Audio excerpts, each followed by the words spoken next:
What causes people to be poor? It's an interesting question, and I suppose there's no question concerning the human condition for which so many answers are given with so much confidence.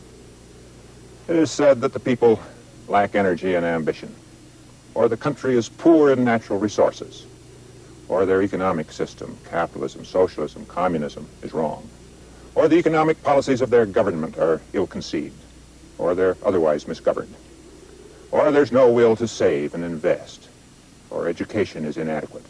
There's a shortage of technical and scientific and administrative talent, or race is involved. Being poor whites or blacks or aborigines or Asians, they're too easygoing or shiftless. Or their religion encourages waste or precludes effort. Or they're exploited by the rich countries. Or there's the legacy of colonial exploitation and humiliation from the past. Every day, in every part of the world, one or another of these explanations is offered very seriously. Poverty is a ghastly affliction, worse in the suffering it causes than any disease, and we should know which, if any of these explanations, has merit. There's no one answer, obviously, but it's because so many explanations have a little truth that so many are offered. But one cause of poverty is pervasive, and that is the relationship, past or present, between land and the people. If we understand that, we understand the most important cause of poverty. The reason is simple and direct. Everything that allows of the first escape from privation, food, clothing, elementary shelter, comes from the land. If these needs cannot be met, there is poverty. If these things cannot be increased in relation to the numbers of people, then the poverty endures. We think of the New World, the Americas, as a favored region where the relation of land to people is, on the whole, benign. This is far from being true. There is no place where the relationship between people and land has developed with more equivocal results than south of the Rio Grande in Mexico. And not even in the Scottish Highlands or Ireland did a more ruthless correction occur than in modern times in the southern United States. But first, the case of Mexico.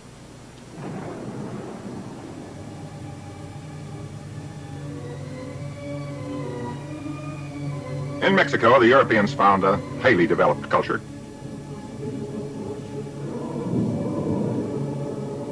In the years before Columbus, Tenochtitlan, the city of the Aztecs, had a splendor rarely equaled in Europe.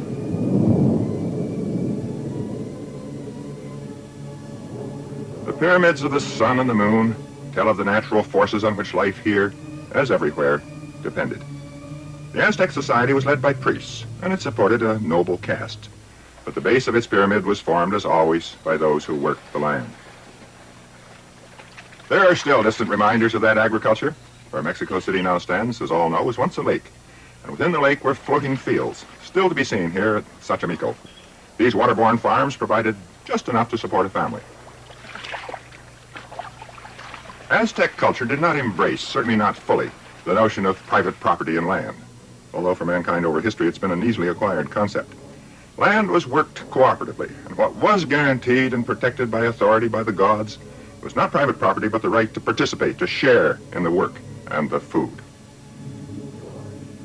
The history of land in Mexico in the 450 years after Cortez illustrates almost every aspect of the relationship of land to people and to poverty.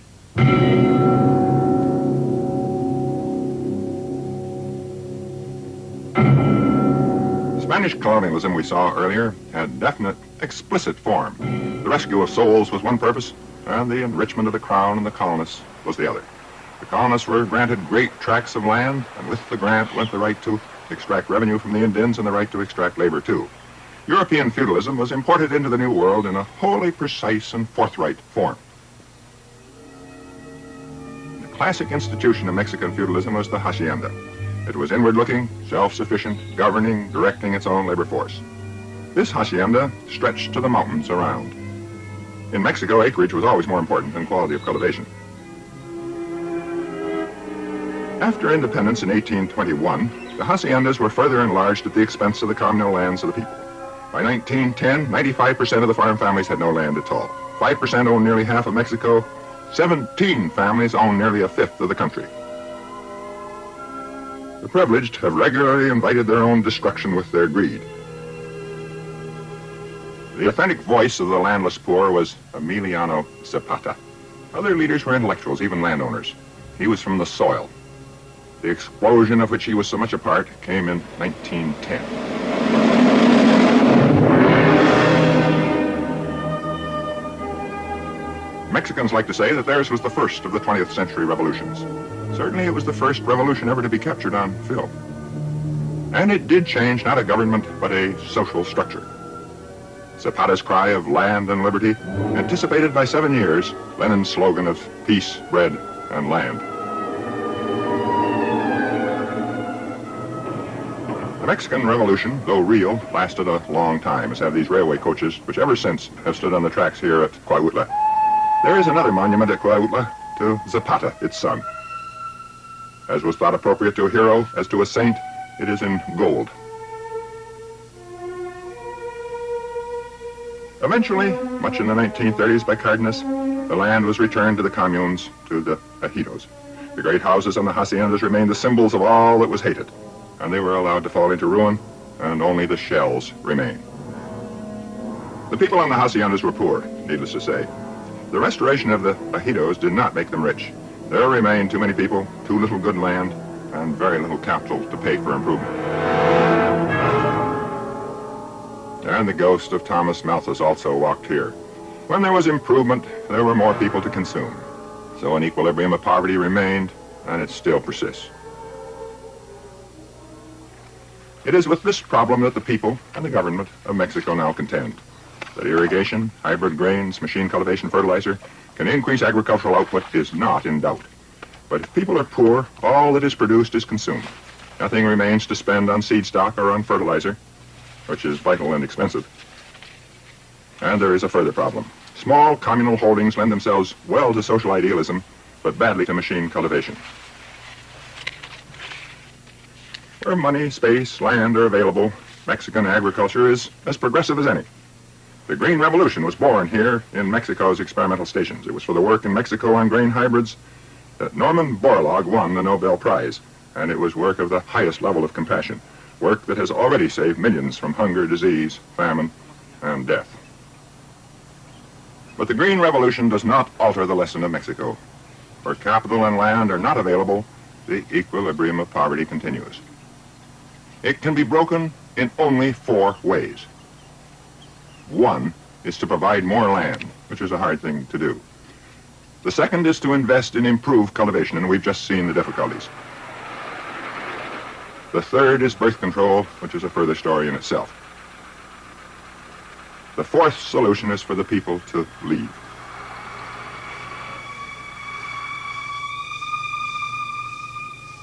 To leave is a decision the individual can take for himself. It requires very little money. In Mexico, it means Mexico City, and too often unemployment. So better the United States across the border to Texas or California. You get sent back a few times, but in the end, you make it.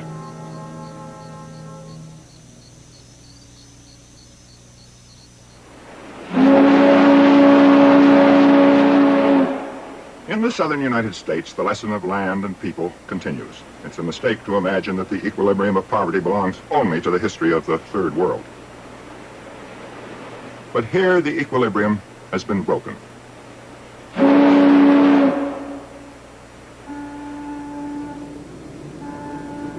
We think of man's search for food as a great force for change. Clothing has in fact been far more important. The search for silk sent traders to India and China. Machine spinning and weaving of cloth made the Industrial Revolution, and the resulting demand for wool was what turned the north of Britain over to the sheep. Textiles first made Japan a power in world markets. In 1794, Eli Whitney, a Yankee, solved the problem of getting cotton seeds out of the cotton fiber in which they were very closely entangled. A saw tore off the fiber, and the cotton gin and the new textile machinery then created a vast demand for cotton. The further result was to revive slavery, especially in the South and especially here in Mississippi.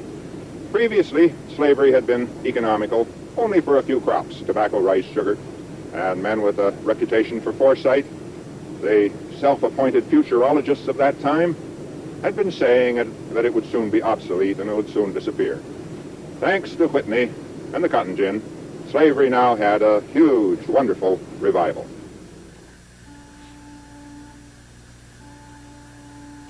Here below the levees, the influence of cotton, sometimes sugar, was most profound. The plantation brought the people here, organized their lives, housed them, possessed them.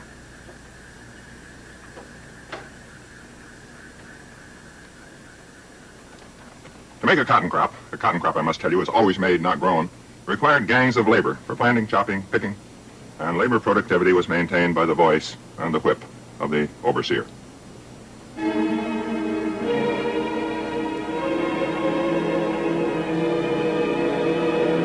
There have been radically different views of the slave. To the antebellum planter, he was a happy, feckless child protected in his or her innocence by the wise owner. To the abolitionist, in many sense, the slave was a dehumanized, ruthlessly exploited piece of flesh. His enslavement saved the planter from the penalties of his own incompetence, his inability to survive in a free enterprise world. In a very recent view, the slave was a valuable piece of property, serving in a profitable enterprise. So he was fed well, treated with decency, given medical care when sick. Free workers at the time, it is argued, were no better off. This last argument rests, it appears, on some rather dubious statistics. Also, not many free workers applied to be slaves.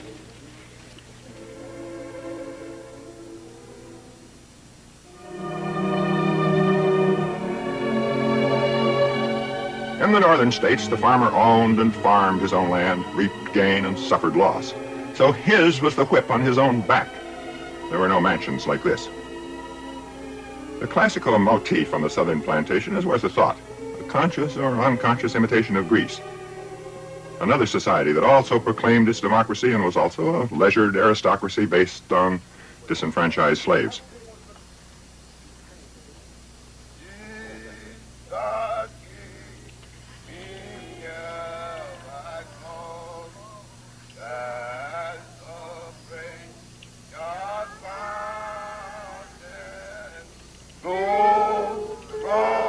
As to the slaves, well, the downtrodden have always had a formula for dealing with the burdens and cruelties of this world, and it's to tell themselves of the rest and the peace that will be theirs in the world to come. In the cross, in the cross,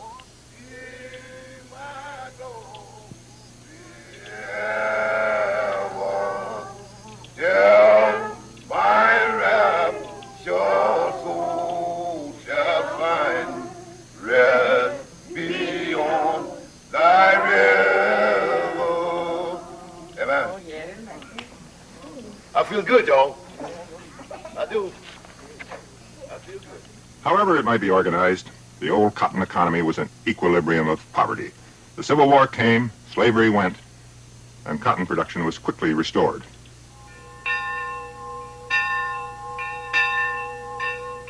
By 1877, cotton production was higher than before the war, but the basic relationship of people to land remained unchanged.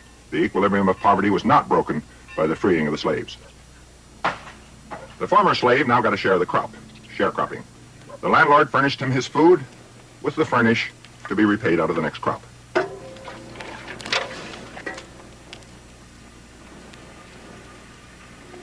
Before, the worker was enslaved by law, now by debt, and also the absence of anywhere else to go. The central fact of the South was still people and land. Even had all revenues been equally divided between planter and sharecropper, all would still have been poor.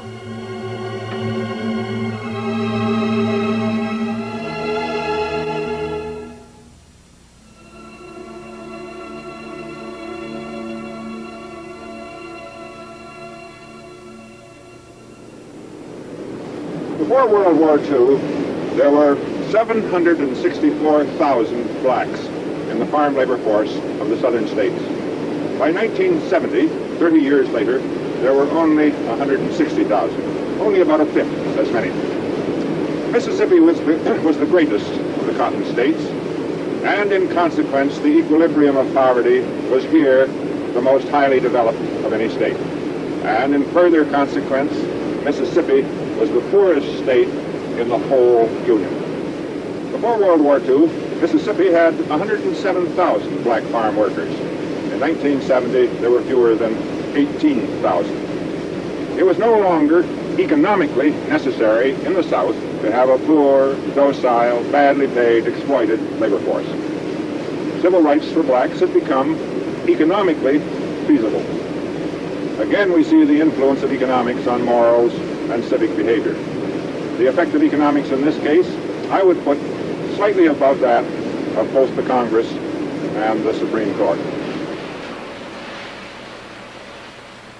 The equilibrium has now been broken. Some of the old plantation families have survived to see it happen. Machinery, the cotton picker especially, replaced the people. This giant tube inhales the cotton for the plantation's own gin. Now the planters possess not people, but machines. Not only did machines replace people, but cities became an alternative. And so today the migration is over. That is because there are very few rural workers left to go. In fact, in recent years, some have returned, although not to the farms. Nothing speaks so of romance, is so celebrated in essays, verse, and sermons as the love of people for their land. These people were not attached to this land, and it was a good thing, perhaps.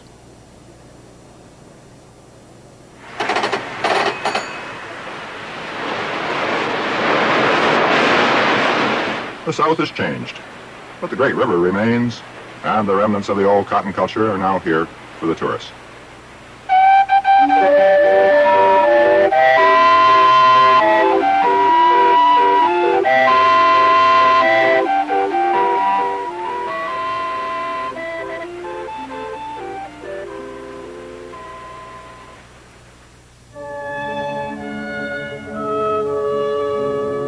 So far, we've been looking at the dark side of the moon, but there was a better relationship between land and people, and to see it, we come to a landscape that I know very well, Port Talbot, on the Canadian shore of Lake Erie. Port Talbot is the slightest center of waterborne commerce in all the world. In the last 100 years, all of the commercial cargo it has received could have been carried in a rowboat, and there has been no rowboat. But this notable non-port has also its lessons on land and people. In 1803, a young Irishman, fresh from the King's service, arrived on this scene, on this shore. His name was Thomas Talbot. He is buried here, 2 or 3 miles from Port Talbot. It's a small and beautiful place. The colonists were from the Scottish Highlands, a race of which Colonel Talbot greatly disapproved. They make the worst settlers, he once said. English are the best. But the Scotch, as my forebears called themselves, were then available in considerable volume. You remember the Highland clearances, the people expelled to make way for the sheep. Many who were so cleared ended up here.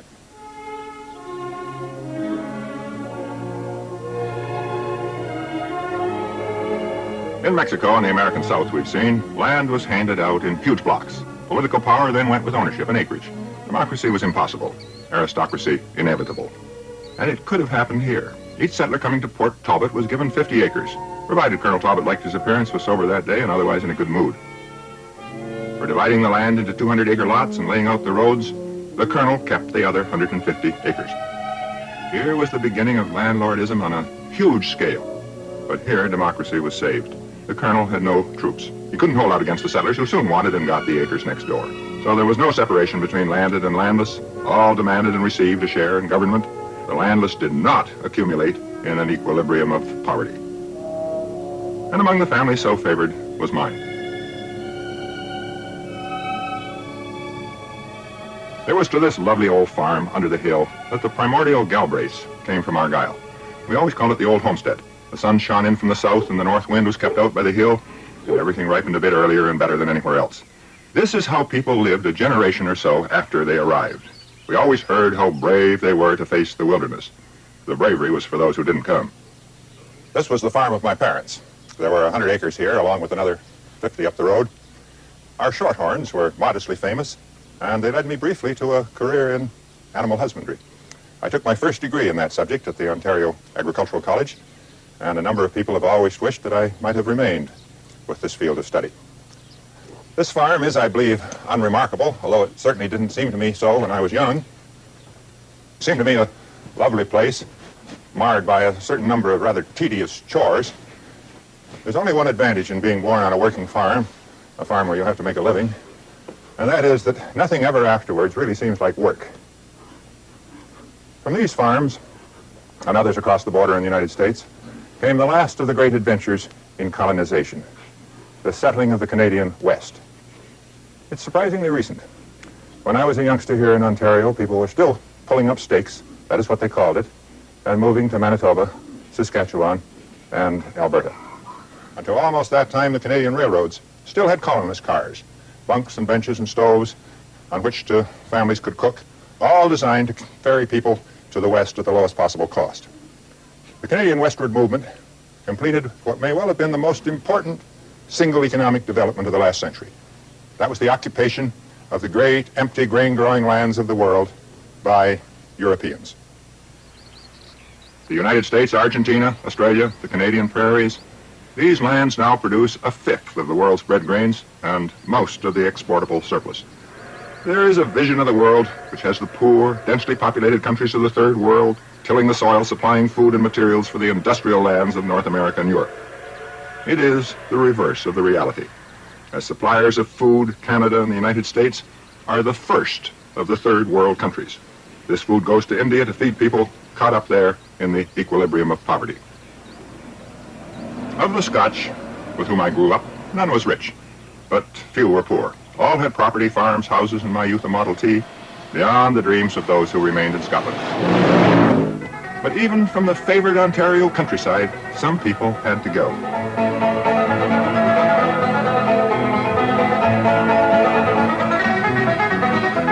Well, I'll pack my clothes in a carpet sack. I'll go out there and I'll never come back. I'll find me a husband and a good one too, if I have to go to the Caribou. One by one we'll all clear out, begin to better ourselves, no doubt. Care a little how far we go from the old folks of Ontario. One by one we'll all clear out, begin to better ourselves, no doubt. Care a little how far we go from the old folks of Ontario.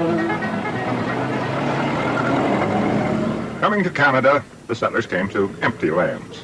The democratic instinct forced democracy in land ownership, and that helped ensure it in government. The already populated lands were and remain a far harder case.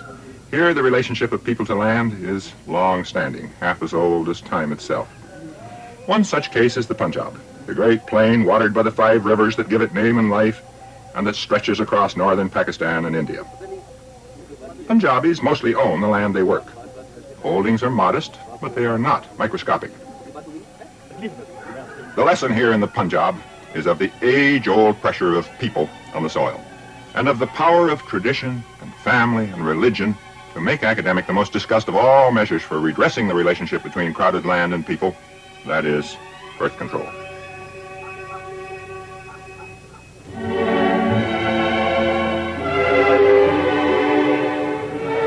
A modern love story tells it all. A young Punjabi woman is returning home from university to her village and to the man she is to marry.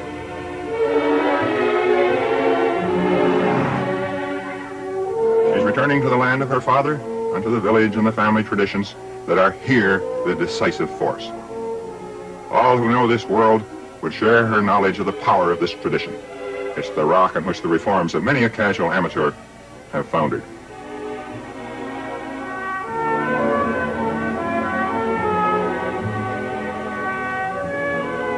You remove the caste marks of that other civilization. Almost automatically, you prepare.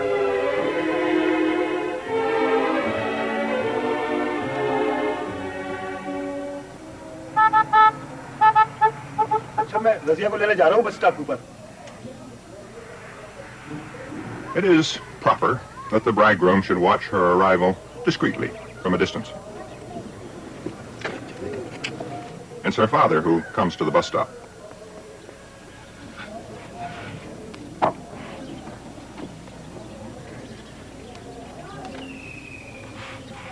The greeting at home will be warm, affectionate. अस्सलामुअलैकुम। वालेकुम सलाम। बिस्मिल्लाह, मेरी बेटी आ गई है। आओ बेटी, क्या हाल है तुम्हारा? ठीक हो? ठीक हो बिल्कुल। माजी आप कैसी हैं? सब ठीक है बेटे। सुनाओ, पढ़ाई कैसी रही? की पढ़ाई तो इतना अच्छी रही है, इतने अच्छे दिन गुजरे, वहाँ के दिल नहीं चाहता। शहर तो बहुत खूबसूरत है। आज दिन गुजरने का पता ही नहीं चला कि बस मुझे पता नहीं चला जी बाजी पानी तो पिला मुझे तू अच्छा जी रोटी पक गई तुम्हारी जल्दी से पका लो वो भी भूखी रह गया Her father has reminded her that she is a woman and at home. She had thought of her return to this world, and now it is here, real. Many have had this experience, returning from school, from a journey, a long absence. You know the feeling. First the anticipation, and then the fact. For her, now, the fact. I am a village woman again. Village women produce children. In the village, family planning, birth control, they're alien phrases. In this culture, marriage is not left to the young. Their judgment is warped by love, so wiser, cooler heads arrange it. Bride and groom meet, but casually, even clandestinely. Their conversation illuminates their hopes and their fears. क्या हाल है कैसे तुम बिल्कुल ठीक हूँ अभी आ रही हूँ कॉलेज से छुट्टियाँ होगी क्या नहीं छुट्टियाँ तो नहीं हुई कुछ दिनों के लिए आई हूँ और खासतौर पर तुमसे मिलने बाकी मुझसे मिलने कौन सी ऐसी खास बात है घर नहीं जाओगी जाऊंगी जरूर जाऊंगी तुम सुनो कैसी गुजरी अल्लाह का शुक्र है बिल्कुल ठीक ठाक हूँ पता है पिछले साल बहुत अच्छी फसल हुई और सारा काम मैंने खुद संभाल लिया पढ़ लिख कर नहीं कुछ करना था तुम्हें तो तालीम हासिल करने की जरूरत थी बिल्कुल फसडी हो तुम तो अरे पागल कहीं की तुम क्या समझते हो कि इस काम में तालीम की कोई जरूरत नहीं अरे बहुत जरूरत है इसका मतलब ये है कि तुम मुस्तकिल ही रहने का इरादा क्यों लेकिन मुझे सब कुछ पसंद नहीं है क्या ये कि मुझे गांव में रहना पसंद नहीं क्या कह रही हो तुम क्या कहा तुमने मुझे गांव की जिंदगी पसंद नहीं है क्या खराबी है गांव की जिंदगी में जहाँ सच्चाई है मुखलिस लोग हैं प्यार है गांव की शहरों की तरह यहाँ अफरा तफरी नहीं है लेकिन मुझे क्या फायदा इस तालीम का मैंने तो सोचा था शहर जाकर नौकरी करूंगी और तुम मुझे इन औरतों जैसा बनाना चाहते हो समझने की कोशिश करो तुम क्यों बना दिया शहर तुम भी पढ़ी लिखी हो मैं भी पढ़ा लिखा हूँ हम दोनों मिलकर इनकी हालत बेहतर बना सकते हैं मुझे इनकी हालत से कोई दिलचस्पी नहीं लेकिन मुझे है इनकी हालत को बेहतर बनाना मेरी जिंदगी का अव्वलीन मकसद इसलिए कि मुल्क की तरक्की ज़राअत से गांव की तरक्की से इसीलिए मैं इन लोगों से प्यार करता हूँ इन खेतों से प्यार करता हूँ इसलिए मैं इस मिट्टी से प्यार करता हूँ ये मिट्टी मेरे लिए सब कुछ है मेरे लिए सोना है तो मुझे यहाँ रहना पड़ेगा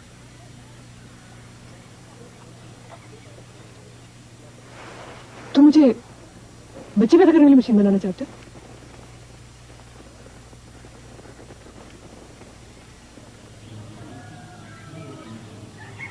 So, she puts the world of the city, the university, behind her. They will be married.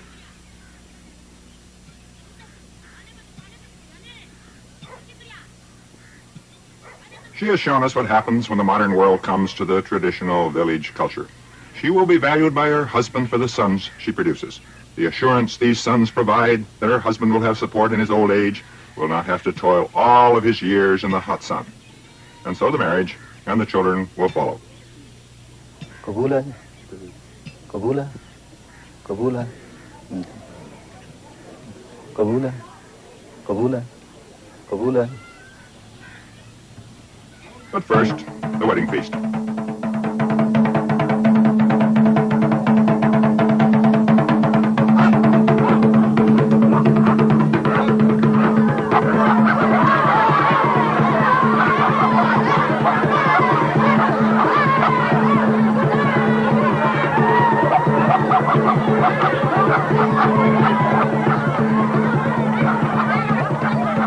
Punjab, by Asian standards, is a favored land. Contraceptives, vasectomy, these can be afforded. The Indian Punjab has taken the huge step of limiting the number of children by law. But we see the force of tradition here, and elsewhere in the crowded lands, it is much, much greater.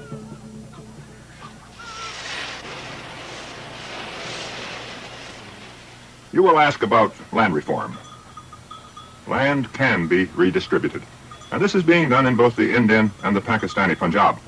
But if there isn't enough land to begin with, you only redistribute poverty.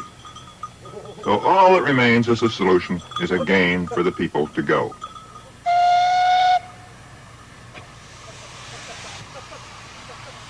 The Punjabis are wonderfully apt students of this solution.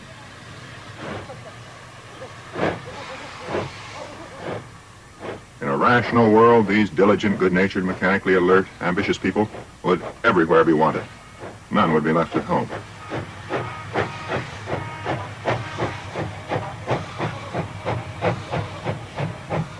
Is it possible for such people to find, or better still, to build, an urban alternative? Can rural poverty be replaced by decent, middle-income, urban existence.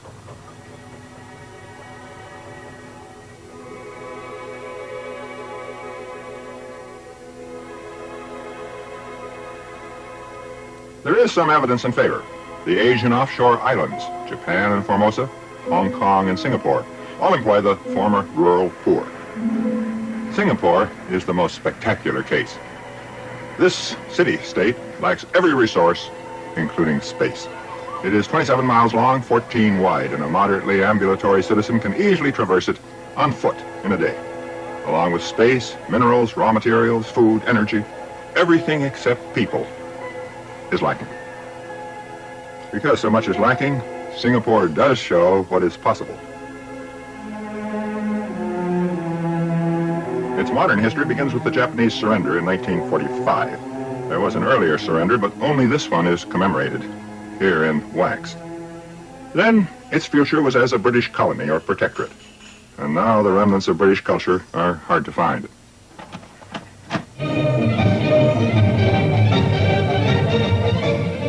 我觉得这一天是我一生最伟大的日子。1945年9月12日，这个重要的日子。 But if you want to feel like a rubber planter down for the week, or Somerset Maugham on a visit, you can still go to Raffles Hotel.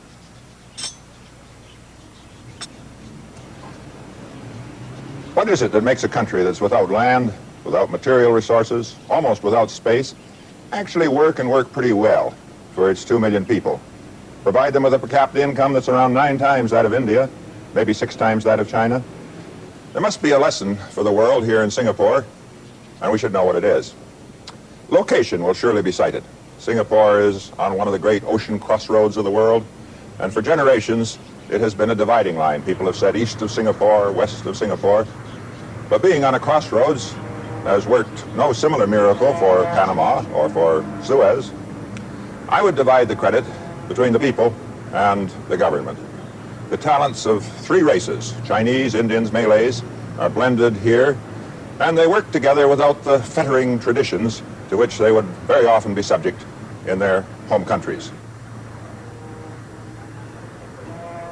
Migrants and their descendants always work better than people who have been too long at home.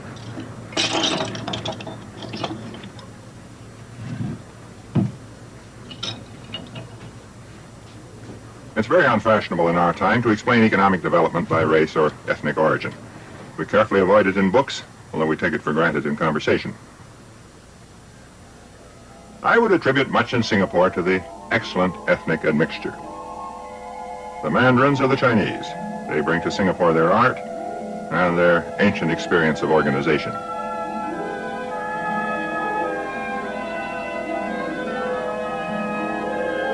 Singapore is organized, led by the Chinese. Malays provide the traditional crafts and services. Here fishing, and here in a national dance. And finally, the Indians.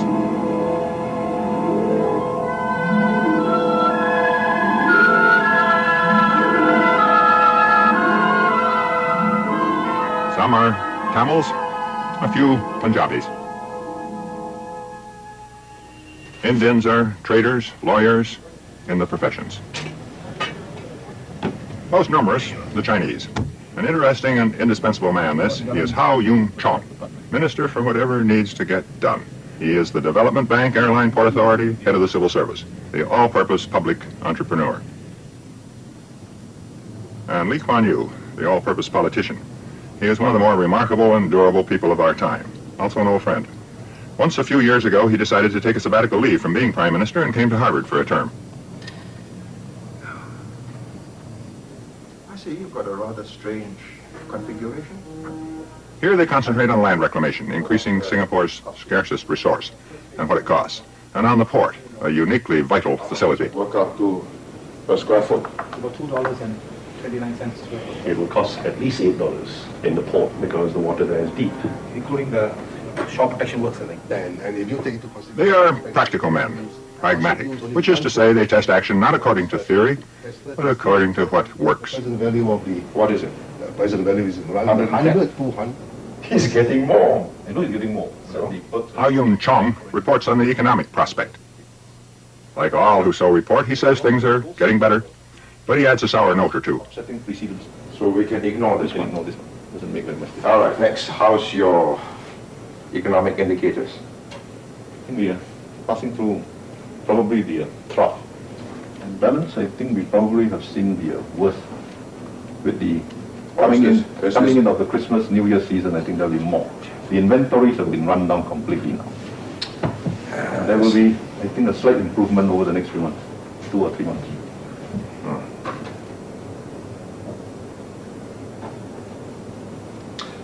So we won't end up with a +2 to 3. We'll end up with a +0.5 to 1. Plus 1 to 2. I think your prognosis was correct, between 1 and 2.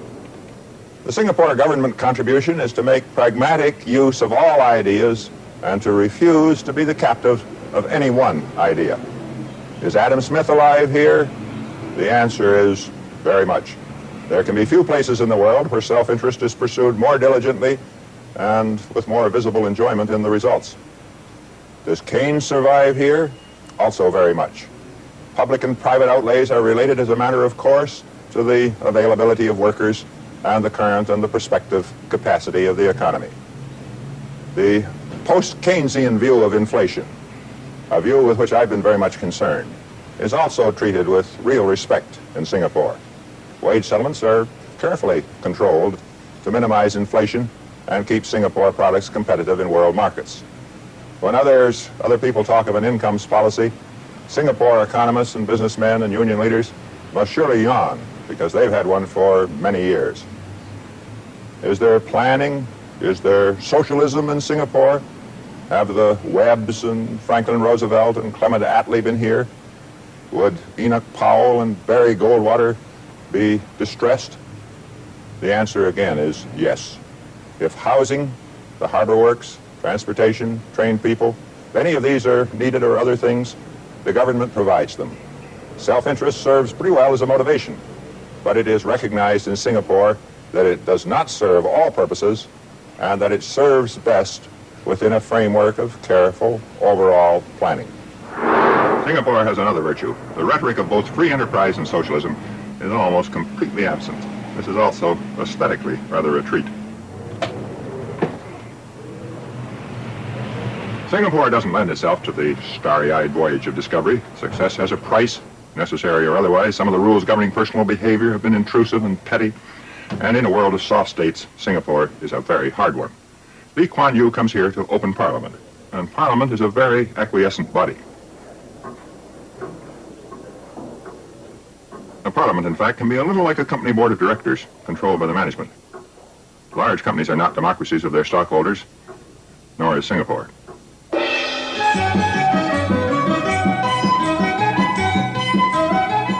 Commercialization also has its artistic price. This miscarriage celebrates a notable Singapore product, the Tiger Balm Gardens. But let us not be elitist, perfectionist. Something against which we're all warned these days. Singapore does provide its people with a decent and very agreeable existence.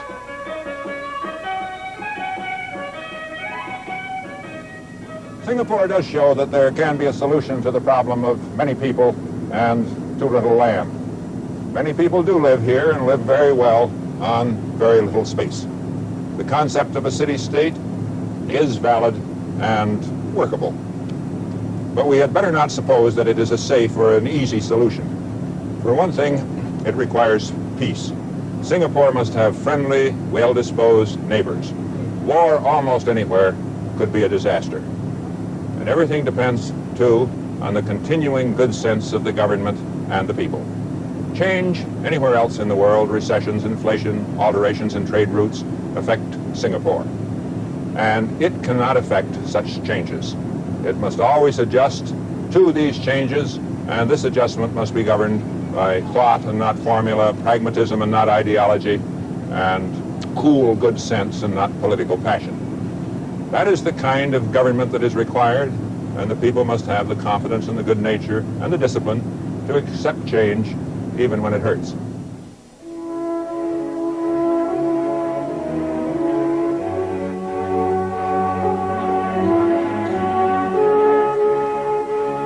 Singapore is small, and Asia is vast. It isn't an escape for very many of the Asian poor. It shows only that there can be an urban industrial solution, and that whatever the pain of the city, it is less than the hunger and the deprivation of the village.